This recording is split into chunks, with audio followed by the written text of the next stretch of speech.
Hello, everyone, and welcome to AP US History for Winners with your teacher, Mr. Johnson. Last time we talked about the New Deal, which was FDR's attempt to try to solve the Great Depression. And today we're going to talk about interwar foreign policy.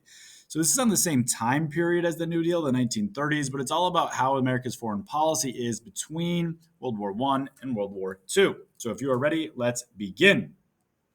So remember, foreign policy is how America is going to deal with and handle other countries. And the big important theme to understand is that America returns to isolationism. Okay, so we see a return to isolationism.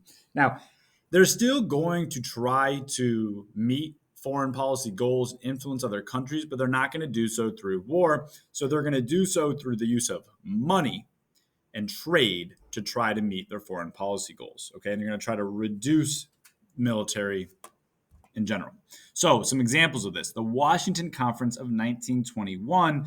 This is to try to limit the naval arms race because in this time, countries around the world were trying to build up stronger and stronger navies. And it basically created a ratio of battleships between America, Britain, and Japan that made Japan have to have less battleships. This is to try to stop Japanese expansion. As we'll see eventually, it doesn't really work, but that's the idea here. The Kellogg-Briand Pact of 1928 is where countries make a promise not to use war to solve any disputes. The Dawes Plan of 1924, one of the more important ones of these. So after World War I, Germany has to pay reparations to France and other countries because they lost World War I and they have to accept the blame for the war. And reparations is basically money that Germany has to pay. But Germany has to pay so much money that it's causing a significant issue for their economy, and they're experiencing hyperinflation. And so the Dawes Plan is where America actually loans Germany money so that they could make those reparation payments easier. And this is an attempt that we have to try to stabilize German economy. And we'll see it doesn't work out all the way. And we will see, obviously, Germany lead into World War II eventually.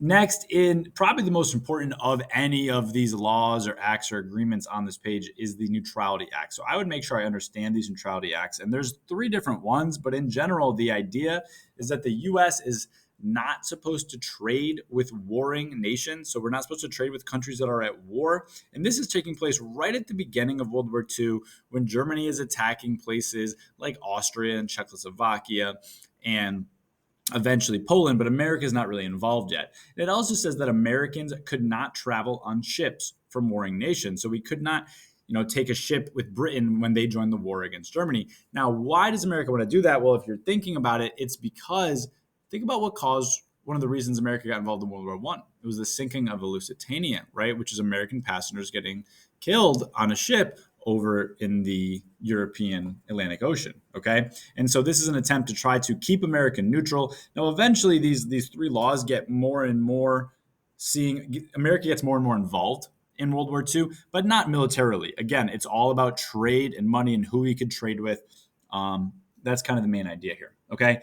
And then last idea here is the Panay incident in 1937, where Japan actually attacks a U.S. ship, but America doesn't respond with war. Instead, we respond with embargoes, meaning we are not going to trade with Japan.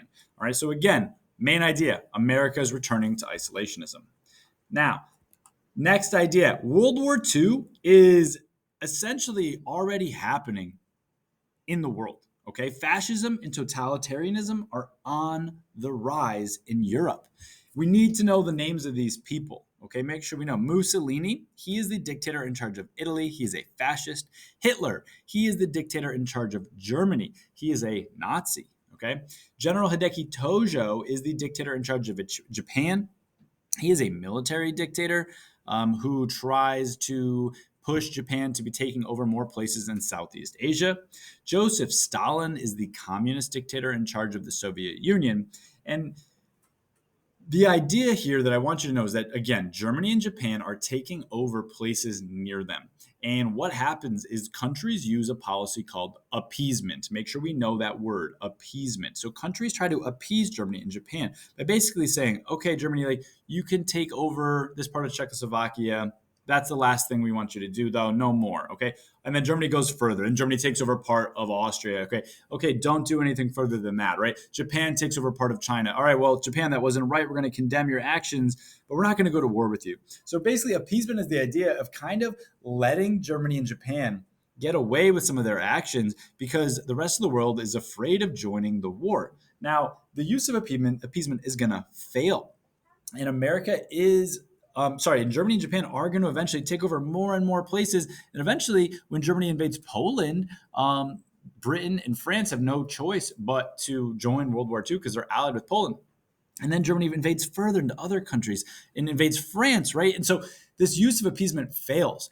We basically do not take a strong enough stance against Germany and against Japan as they try to expand, okay? Now, there is this issue called the Nye Committee in 1934 to 1936, and they're basically coming up with this idea. This is a group of people who come up with this idea that bankers and industrialists actually pushed the United States into World War I because they thought that they could make money off of it. And so this is a common thought among the time is that war is not for the common person. War is going to help out the people who own the factories, the people in charge in the military and the government, right? That's who war is going to support. It's not good for the common person. So there's a lot of these ideas of America not wanting to join World War II, even though Britain and France, our friends, are being attacked by Nazi Germany. And then there's also this America First Committee, which is a group that leads the push to opposing America joining World War II. Okay. Eventually, as Germany, Italy, and the Soviet Union are all allied in what's called the Axis powers, as they start attacking more and more places, America gets a little bit more involved through what's called the Lend-Lease Act. And that's where America was now allowed to just give away money, give away supplies, lend supplies to countries that were defending themselves. And mainly the main supporter of this is Britain. Okay, but it's countries all around the world. And then eventually, all right, we're trying to get into how does America join World War II. Japan has this initial aggression against China in the Southeast Asia. And initially, what America does is we just sanction them, which means this is an important idea. Start this one. It means that America refuses to trade with Japan, freezes their assets, doesn't let Japan expand economically because they're taking over all these places and we want to get them in trouble, but we don't want to go to war. But then what happens? We have to know the name of this event. Pearl Harbor in 1941. Japan attacks the United States in Pearl Harbor, which is a Navy base in Hawaii. Pictured here on the bottom right. It's in the span of a few hours, but hundreds of planes are taken, are destroyed. Battleships are sunk. Millions of dollars are lost. This is a sneak attack from Japan onto America. And America has no choice. The next day, America declares war on Japan, and then their allies, Germany and Italy, declare war on America. And so that's in December in 1941, and now America is involved in World War II. So America, the main idea here is America tries as hard as it can not to get involved in this war, all right, not to get involved in World War II with Japan and Germany. But when America gets attacked from Pearl Harbor, there is no other choice. All right, so that is it today. I know there's two slides, but it's kind of important ideas here. There's lots to talk about. So let's go over our big ideas. Number one, describe the foreign policy in America between World War I and World War II, and try to give a specific example, one of those laws or agreements. Second big idea, I know this is kind of a weird one, but how did the U.S. sort of take a side before entering World War II? How did they start to show that they were going to be on one side before officially agreeing to commit military troops? And number three, what is the event that made Americans want to join World War II? So that's it for our notes on interwar foreign policy. Thank you so much for watching. I will see you next time.